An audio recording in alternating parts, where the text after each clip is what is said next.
that was in another context. This is another context.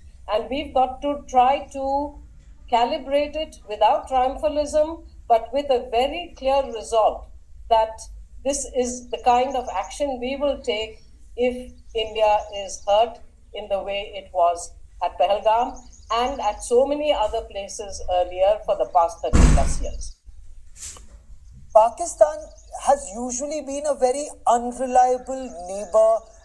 You'd recall, Ambassador, that when Pervez Musharraf, when Atal Bihari Vajpayee travelled to Pakistan, Pervez Musharraf said, we will not permit our territory to be used for terror against India.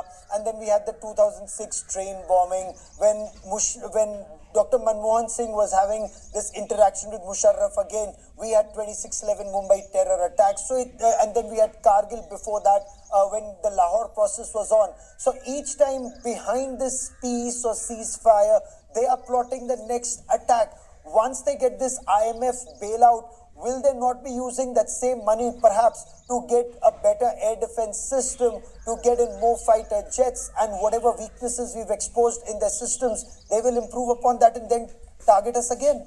Absolutely. You're absolutely right, Gaurav. This is exactly what happened after 1971. Within a few years, the troop levels just on the West Pakistan side matched India's troops along the line of control and the international border. So they will certainly do that. And this is why I say it's going to be a long haul. It's not just a question of whether they get a better air defense system or more drones or something of that sort. It's the nature of the Pakistan state.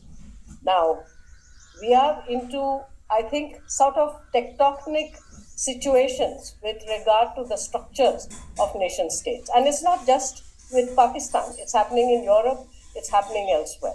And it's noticeable because the old rules, the old norms, the old expectations no longer hold good. So we have got to anticipate